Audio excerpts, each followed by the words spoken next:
फतेहपुर में 41 अवैध मदरसों पर प्रशासन की लापरवाही, अब तक ठोस कार्रवाई नदारद। उत्तर प्रदेश के मुख्यमंत्री योगी आदित्यनाथ द्वारा राज्य भर में अवैध मदरसों के खिलाफ सख्त निर्देश दिए जाने के बावजूद फतेहपुर जिले में प्रशासनिक लापरवाही साफ नजर आ रही है। जिले में 41 अवैध मदरसों की पहचान हो चुकी है, लेकिन अब तक सिर्फ नोटिस जारी करने तक ही प्रशासनिक कार्रवाई सीमित रह गई है। इन मदरसों पर अब भी कोई ठोस कदम नहीं उठाया गया है, जिससे प्रशासन की उदासीनता और ढीले रवैये पर सवाल खड़े हो रहे हैं। फतेहपुर जिले के 3 प्रमुख क्षेत्रों में ये अवैध मदरसे ढडल्ले से चल रहे हैं।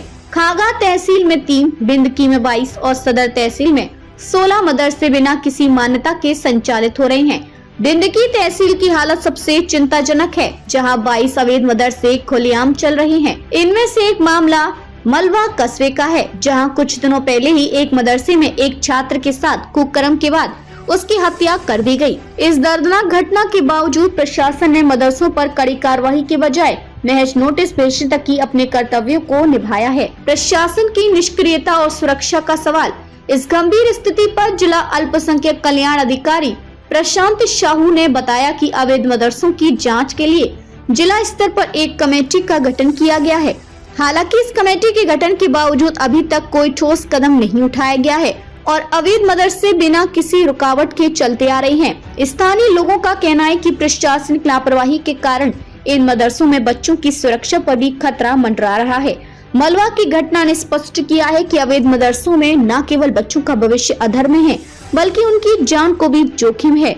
आरोपी की गिरफ्तारी के बाद भी प्रशासन की तरफ से इन मदरसों पर सख्त कार्रवाई का अभाव स्पष्ट रूप से देखा जा सकता है।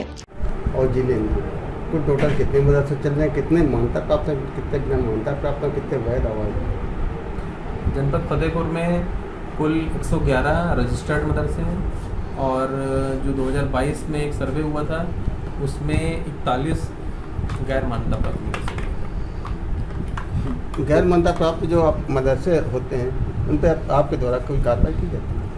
गैर मान्यता प्राप्त मदरसों की सूची जो है वो शासन से 2022 में मांगी गई थी, जिसको हम लोगों ने अक्टूबर 2022 में यहाँ से भेज दिया था। अब इसमें हम लोगों के पक्ष से, हम लोगों की तरफ से इसमें कार्रवाई करने का कोई निर्देश अभी शासन से फिलहाल प्राप्त नहीं है। जैसे ही प्राप्त होगा हम लोग इस पर कोई कार्रवाई करेंगे। कुछ दिनों पहले जो शिक्षक होते हैं मदरसों में, क्या उनकी जानकारी, आधार कार्ड, एड्रेस वगैरह कुछ आपके द्वारा उनसे मांगा जाता है कभी?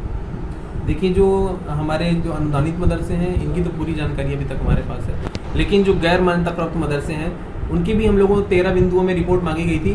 हालांकि उसमें अलग अलग शिक्षक की पूरी डिटेल नहीं थी, लेकिन अब हम लोग वहाँ के जितने बच्चे पढ़ रहे हैं उनके आधार कार्ड, उनका एड्रेस, सारी सूची हम लोग मांग रहे हैं। घटनाएं बढ़ रही हैं मदरसों में, आए दिन देखा जाता है कि कुछ बच्चे में मतलब पीड़ित हैं या मौलाना होते हैं मारते बुरी तरह से कुछ। इसके लिए मैंने एक अभियान चलाया कि जिले में जितने मदरसे हैं वहाँ पे सीसीटीवी कैमरे मैंने अनिवार्य कर दिए कि जितने भी गैर मान्यता प्राप्त चल रहे हैं वहाँ सीसीटीवी कैमरे लगे होने चाहिए।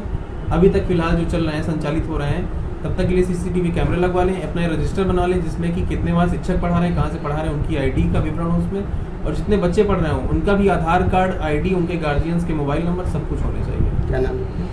हाँ, क्या नाम लिखते हैं आपको? मेरा नाम प्रशांत।